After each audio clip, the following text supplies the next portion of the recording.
Se eu tivesse ignorado o aviso e seguido meu caminho, pelo menos 3 pessoas não teriam desaparecido naquela mata. Eu não sabia o que estava acontecendo naquela noite. Não sabia o que estava nos observando. E, principalmente, não sabia que a floresta já tinha decidido quem ficaria. E quem não sairia dali comigo. Eu demorei meses para conseguir falar disso sem travar no meio da frase. Não porque é difícil lembrar, pelo contrário. É porque lembrar não é o problema. O problema é o que acontece depois. Toda vez que eu conto essa história, algo muda ao meu redor. Às vezes é só um detalhe pequeno. Um barulho que não estava ali antes, uma sensação estranha de estar sendo observado, o silêncio ficando pesado demais. Outras vezes, é pior. Já aconteceu de luzes piscarem exatamente quando cheguei em certos trechos. Já aconteceu de alguém me chamar pelo nome no meio do relato. E jurar que não disse nada. Tem partes dessa história que eu ainda não entendo. Tem sons que eu sei que ouvi, mas que não deveriam existir daquele jeito. E tem pessoas que estavam comigo naquela floresta, que oficialmente nunca estiveram lá. Não aparecem em registros. Não aparecem em fotos. Não aparecem nas buscas. Quando eu percebi isso, pensei que fosse erro. Depois, pensei que fosse coincidência. Hoje, eu evito pensar no motivo real. A única coisa que eu sei com absoluta certeza é que tudo começou antes do primeiro passo na trilha. Antes do escurecer. Antes do silêncio ficar estranho. Aquilo começou no momento em que fomos avisados. De forma clara, direta. E mesmo assim, a gente entrou. A trilha ficava numa área afastada, dessas que não aparecem em mapas comuns.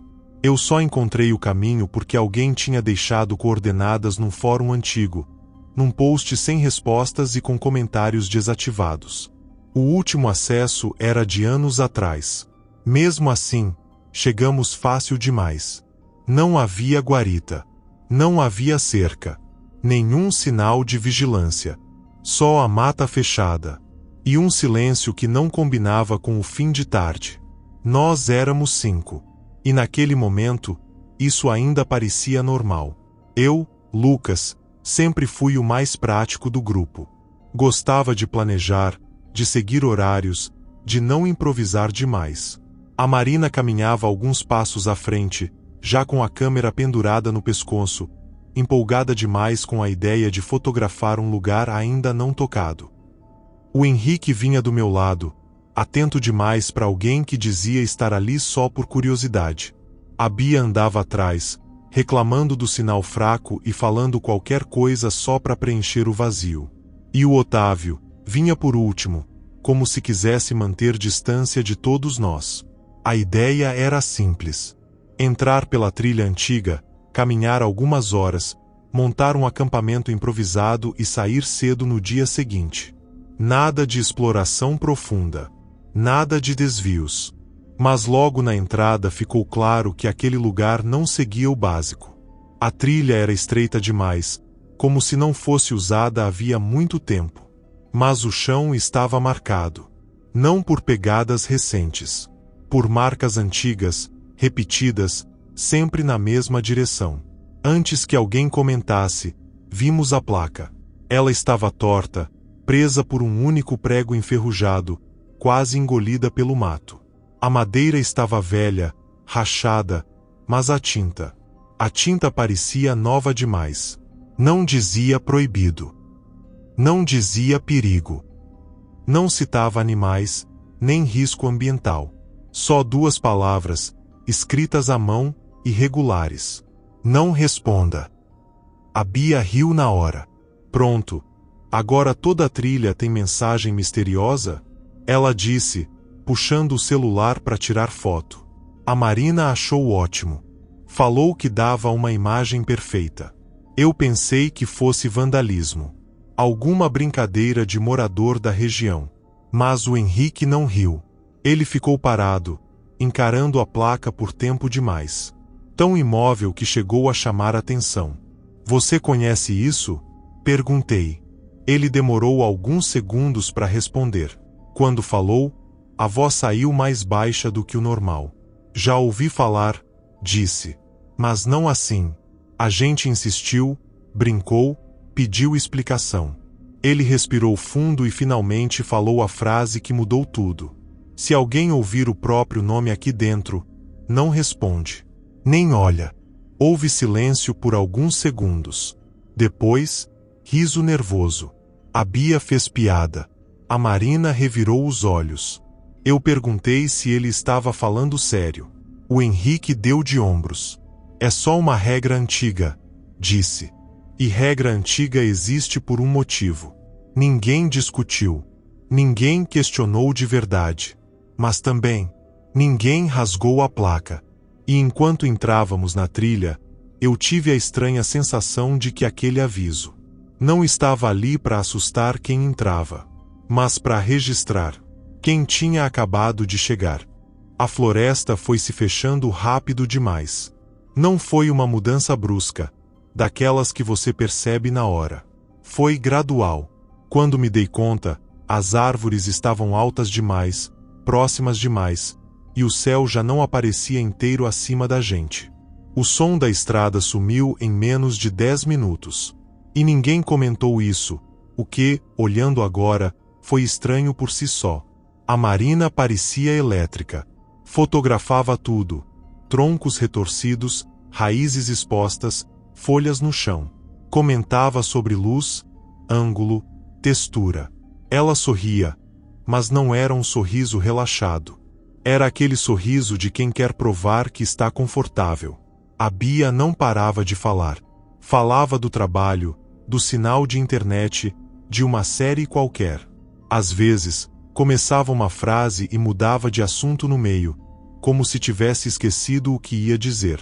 Hoje eu entendo. Ela falava para não ouvir.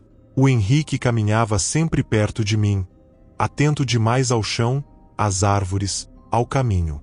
De vez em quando, parava, olhava ao redor, respirava fundo e seguia, sem explicar nada. Tá tudo certo? Perguntei em uma dessas vezes. Tá. Ele respondeu rápido demais. Só conferindo umas coisas. Não perguntei o quê. Não sei por quê. O Otávio vinha sempre por último. Não reclamava. Não fazia piada. Não comentava o lugar. Mas observava tudo. Tinha algo no jeito que ele andava, como se estivesse tentando não deixar rastros. Como se conhecesse aquele tipo de chão. Teve um momento específico que ficou preso na minha cabeça. A trilha fez uma leve curva, e eu virei para trás para conferir se estava todo mundo junto. Foi quando vi o Otávio parado. Ele não estava cansado. Não estava ajustando a mochila. Estava imóvel, encarando fixamente o interior da mata, fora da trilha, como se alguém estivesse ali, parado entre as árvores. Tá tudo bem? Perguntei. Ele demorou alguns segundos para responder. Tempo demais. Quando finalmente falou, não tirou os olhos do lugar. Já ouvi essa floresta antes, disse. Mas nunca desse jeito. A frase ficou no ar. A Marina riu sem graça. A Bia fez uma piada qualquer. O Henrique desviou o olhar. Ninguém pediu explicação. Ninguém quis saber mais. E naquele momento, eu senti, pela primeira vez, que talvez o Otávio não estivesse ali pela mesma razão que a gente. Ou pior, que ele sabia exatamente onde estava. E que aquela floresta também sabia quem ele era. O primeiro som veio perto do fim da tarde, quando a luz começou a mudar de cor. Não foi de repente. O céu não escureceu, ele ficou opaco, como se alguém tivesse colocado um filtro por cima de tudo. As sombras se alongaram demais, em direções que não combinavam com a posição do sol. Foi aí que ouvimos. Não era galho quebrando. Não era animal correndo. E definitivamente não era vento. Era ritmo. Um som cadenciado, repetido, constante. Como passos que sabiam exatamente onde pisar. O mais estranho é que ele não se aproximava. Também não se afastava. Apenas acompanhava, sempre na mesma distância. Vocês estão ouvindo isso? Perguntei, tentando manter a voz firme. A Bia parou de falar pela primeira vez desde que entramos.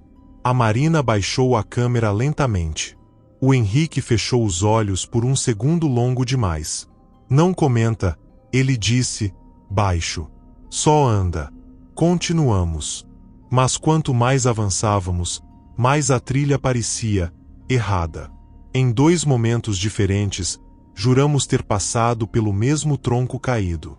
Uma árvore grossa, com o interior apodrecido, aberta como uma boca. Na primeira vez, estava à esquerda.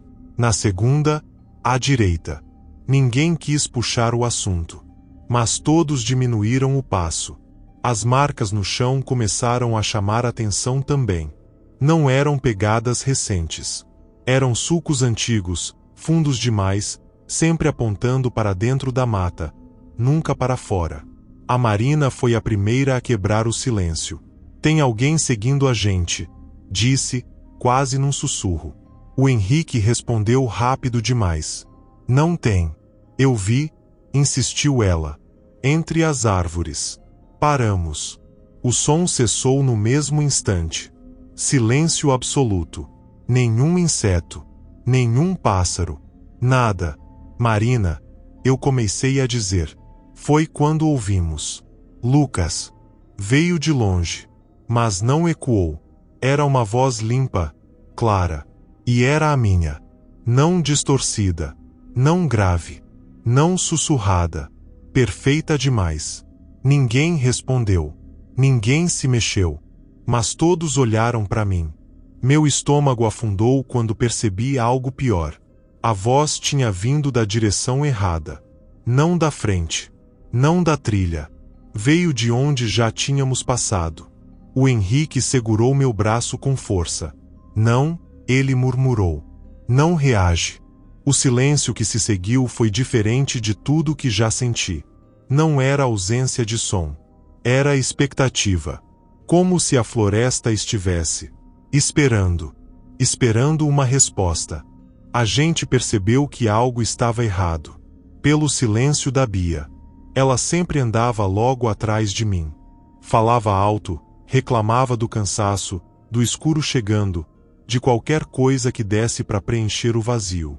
Por isso demorou alguns segundos até alguém notar. Bia? Chamei, ainda andando. Nenhuma resposta. Achei que fosse brincadeira. Ou birra. Parei e olhei para trás. O espaço estava vazio. A trilha seguia igual. As árvores estavam no mesmo lugar. Não havia galhos quebrados, não havia marcas novas, não havia sinal de luta. Ela simplesmente não estava. Ela tá aí atrás? Perguntei, sentindo o coração acelerar. A Marina virou primeiro. Depois o Otávio. Depois o Henrique. Ninguém respondeu. Bia? Chamei de novo, agora mais alto. Nada. O pânico não veio de uma vez. Ele foi se espalhando devagar, como frio. Começamos a procurar em silêncio, chamando o nome dela baixo, andando em círculos, abrindo lanternas. O som dos nossos passos parecia alto demais. Errado demais. Em certo ponto, eu tive a sensação absurda de que a floresta estava ouvindo a gente procurar. Quase 1 hora depois, o Henrique parou de andar. Ele estava tremendo. Para, ele disse. Para de chamar. Ela pode estar perdida. A Marina respondeu, já chorando. Ela pode estar machucada. O Henrique explodiu. A regra foi quebrada. A frase caiu como um peso no ar. Que regra? Perguntei. Ele passou a mão no rosto, como alguém que já sabia que esse momento ia chegar. Não responder. Não chamar. Não reagir. Mas a gente não respondeu. A Marina insistiu. O Henrique balançou a cabeça. Não agora, disse. Antes. O silêncio que se seguiu foi pior do que o desaparecimento. Ele respirou fundo e finalmente falou o que vinha escondendo desde o começo.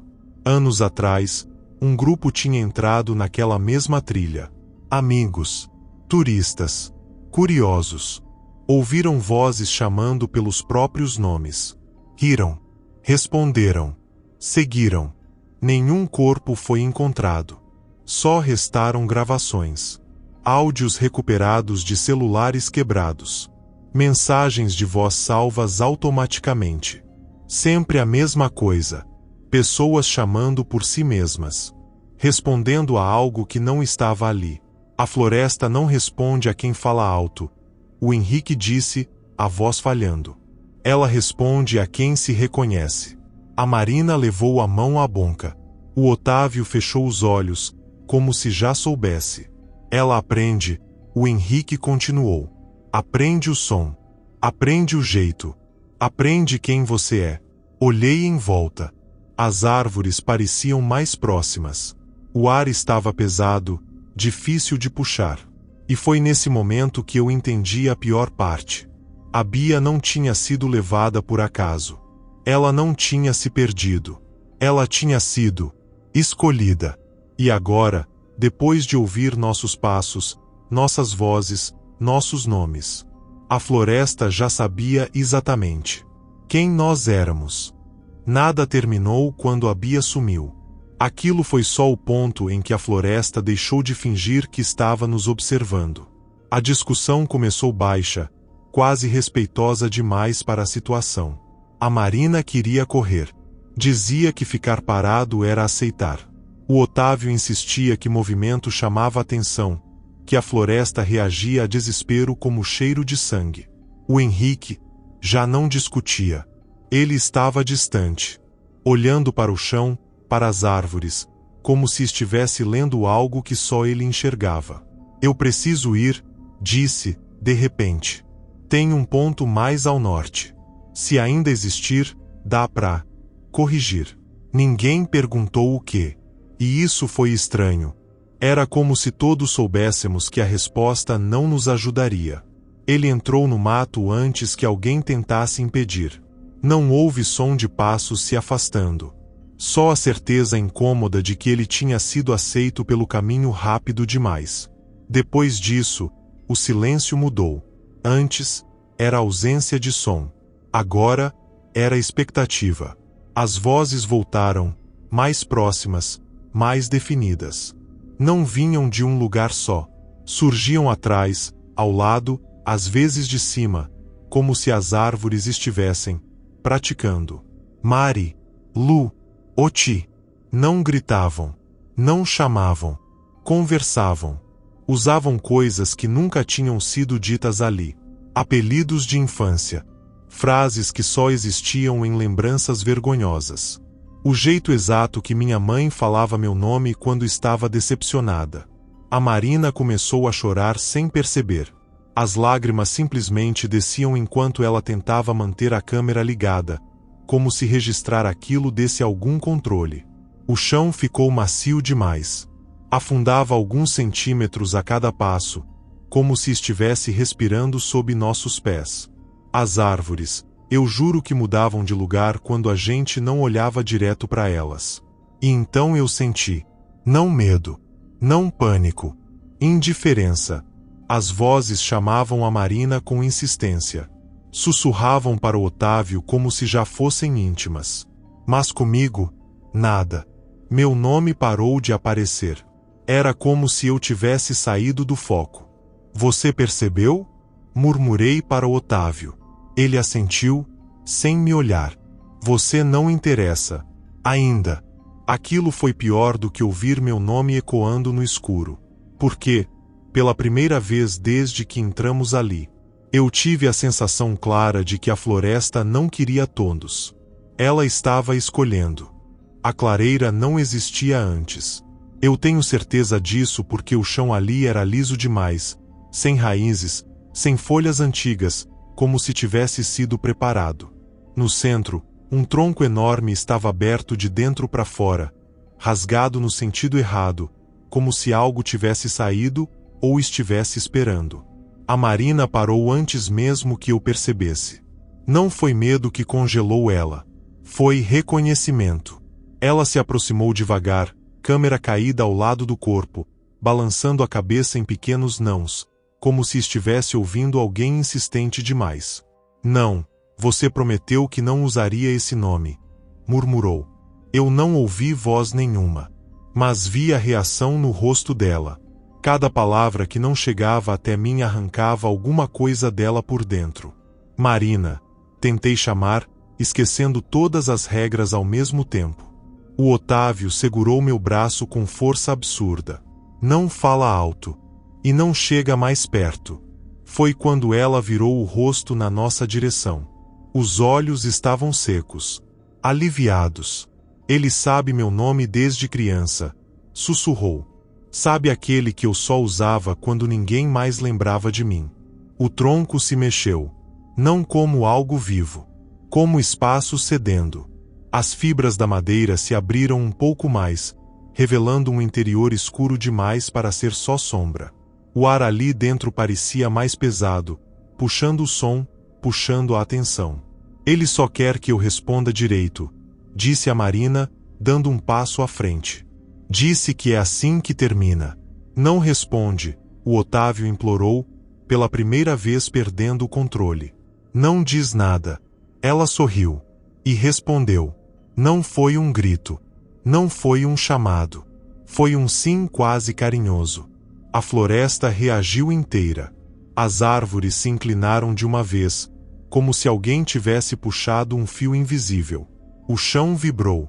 Algo cruzou o espaço onde a Marina estava, não rápido, mas definitivo. O Otávio me puxou para trás com tudo.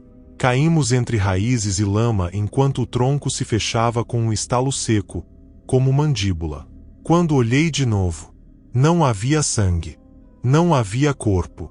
Nem marca de luta. Só a câmera dela, ligada, gravando o vazio. Ficamos ali, ofegantes, sem coragem de levantar. O silêncio voltou aos poucos, satisfeito, como depois de uma refeição longa. Foi então que o Otávio falou, quase em tom de constatação, não de consolo. Ele não te chama porque você ainda não pertence aqui. Ele olhou ao redor, depois para mim. Mas agora, sabe que você existe. A floresta não nos expulsou. Ela apenas deixou passar. O céu começou a clarear sem aviso, como se alguém tivesse acendido uma luz atrás das árvores. Não houve transição de noite para dia. Um minuto era escuridão total, no outro, um cinza doente filtrando tudo. Eu e o Otávio caminhamos sem falar, não porque não havia o que dizer, mas porque qualquer palavra parecia um convite. A trilha reapareceu de repente. Igual demais à trilha da entrada. A mesma curva, a mesma árvore caída, a mesma placa torta. Não responda. Passei por ela sem olhar, mas senti algo me acompanhando até o último passo fora da mata. Quando alcançamos a estrada, o som voltou de uma vez. Carros ao longe. Insetos. Vento. Vida normal demais para quem tinha acabado de deixar algo. Acordado. As buscas começaram no mesmo dia. Helicópteros. Bombeiros. Cães. Eu tentei explicar. O Otávio não. Ele só repetia que tínhamos entrado em 3. Que sempre foram 3. Nos relatórios oficiais, os nomes da Marina, da Bia e do Henrique não constam como desaparecidos naquela área. Porque, segundo os registros, eles nunca estiveram lá. Fotos sumiram. Mensagens antigas ficaram corrompidas. Vídeos da câmera da Marina mostram apenas ruído, exceto por um detalhe. Em alguns frames, dá para ouvir respiração, que não é humana. O Otávio parou de me atender depois de 2 semanas. No 3º mês, descobri que ele se mudou sem deixar endereço. Ou talvez nunca tenha morado onde eu lembrava. Hoje, eu evito silêncio demais. Evito trilhas. Evito quando alguém fala meu nome com intimidade sem motivo. Desligo o celular à noite. Ou tento. Porque às vezes, quando acordo, ele está ligado. Gravando. Não há vídeo. Só áudio. Começa sempre com alguns segundos de floresta. Passos em ritmo. algo aprendendo a imitar o mundo. E então, bem perto do microfone, como se estivesse testando a pronúncia, a gravação sussurra: Lucas. Uma pausa. Longa demais para ser falha. Agora é a sua vez.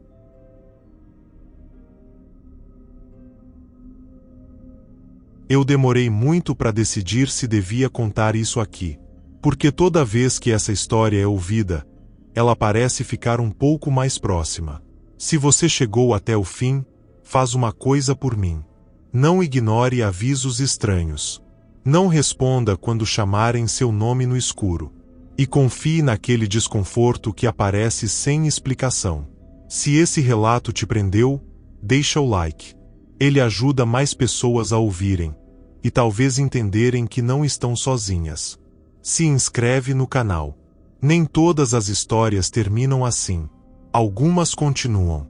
E se em algum momento, depois desse vídeo, você ouvir seu nome sendo chamado por alguém que você não vê, não responde.